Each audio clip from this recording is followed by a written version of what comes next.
Welcome once again to another episode of Hope. Here we are going to speak about one of the three greatest Christian virtues, which are faith, hope, and love. And why hope is one of the virtues of Christian life. You know, these three, faith, hope, and love, are connected to one another. If you are in full of love with the Lord, if you experience the love of the Lord, you always have a great faith in Him. And that faith produces hope that the Lord will always be with me, He will always guide me, and He will never ever abandon me. That's our hope. And that hope generates because of our love of God, because of our experience of the faith in God. My dear friends in Jesus Christ, in the book of Psalms, Psalm number 33, verse 20 says this: "We put our hope in the Lord. He is our protector and our help. We are glad because of Him. We trust in His holy name." We put our hope in the Lord. You know, what happens in our life is often we put our hope not in the Lord, but in human beings. We put our hope too much in this world, and that leaves us with a lot of despair, a lot of mistrust, and a lot of, let's say, fear and hopelessness.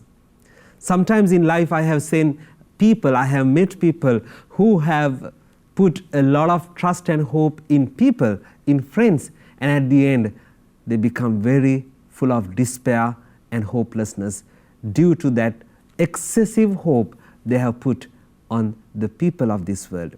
For example, I have met people who have paid thousands and hundreds of thousands of money to someone in order to go abroad.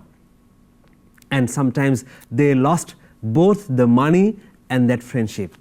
Sometimes I have met people who have gone beyond their ability to help someone, thinking that that person would come up in life, but then at the end you find that person has not come up in life. He has wasted your money and energy, but at the end he remains the same in life.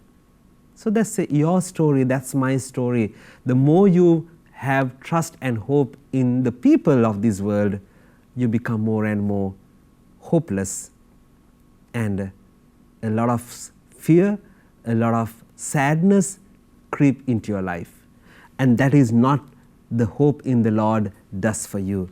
Hope in the Lord never ever leaves you with despair, sadness, and distrust. He always finds a way to make us feel that He is full of love with us, and He will always give our heart's desire. Maybe not the way you want it, maybe not the way that you plan it, but then you allow Him to work inside you. You allow Him to work the best for you, and He will make sure something good will happen to you always. And that is, isn't it beautiful? It is really a beautiful experience. I have met a person recently who came to talk to me, and to my surprise, he has been a person who had everything in life. You know, when I say everything, it's almost like you have money, you have wealth, you have property, you have a beautiful family life, you have everything, just like Job in the Holy Bible. But then suddenly he found that everything gradually leaves him. His son dies. And once the death of his son happens, the wife gradually abandons him. And then he finds one day that the wife has another relationship. And then because of that mental agony that he was going through, his businesses, all the plans that he had for himself and the family gradually gets destroyed, gets distracted, and then he was slowly going into a mental, let's say, a situation where you find yourself in a repressive situation. He was in depression. And then that's the moment he went and another priest, a friend of mine, where he gradually nourishes him with the word of God, and gradually he finds the hope in the Lord, the trust in the Lord. He finds in the Holy Bible exactly the passage that I was speaking to you. Psalm number 33, verse 20, gave him a lot of courage. We put our hope in the Lord. He is our protector and our help. Now at the end, the moment he lost everything in life, what he decided to do was to abandon his businesses, and then he goes into, let's say, kind of a monastic life, so to say, in a different country.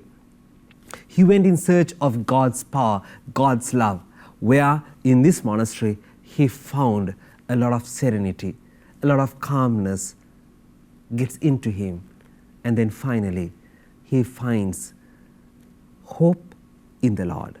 He finds great witness in the brothers, in the monks, in the monastic, in the monastery that he was living in, where they guided him to find solace in the Lord. My dear friends in Jesus Christ, when you are in despair, when you are in hopelessness, in a situation of hopelessness, make sure you find guidance. You seek for help.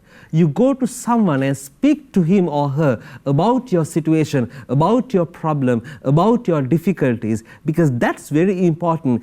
God will always guide you through another person. So there's nothing called complete despair. There's nothing called complete abandonment. It's about you and your God. You need to go in search of the Lord. Yes, it's true. God is coming in search of you. But then how do you find him? He's not going to come down from the earth, from the heaven, but he will be there in different people.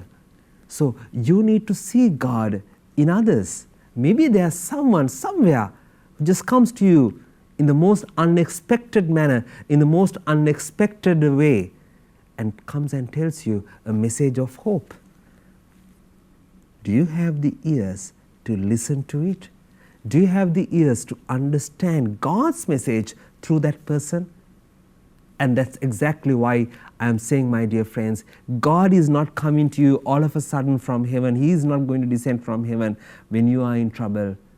But then he will give you his message of hope through another person, through the word of God, maybe through, an animal, a plant, something in the created world. And you need to have that humility to listen to that. Then your hope will be rejuvenated, will be re-enkindled, because he will come in search of you in the most unexpected manner.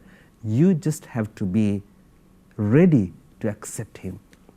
My dear friends in Jesus Christ, as I said, that person today is a preacher.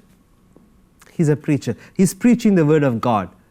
He's going beyond his limited human capacities to show to the people, to give hope to the people, where when people are in a very sad situations, he is going to tell them, he is going to tell you that the Lord is our hope. Psalm number 33, remember that verse, Psalm number 33, verse 20. Read it, memorize it, by heart it, and read it always when you are in trouble. Remember, we put our hope in the Lord. He is our protector and our help. We are glad because of him. We trust in his holy name. And that is my prayer for you today, that whenever you are hopeless, you need to go in search of God's love, God's power. Speak to someone, read the word of God, pray over that, and his message is waiting to come to you, and he will definitely raise you up. May you find that peace, that inner joy, that inner hope every day in your life. God bless you.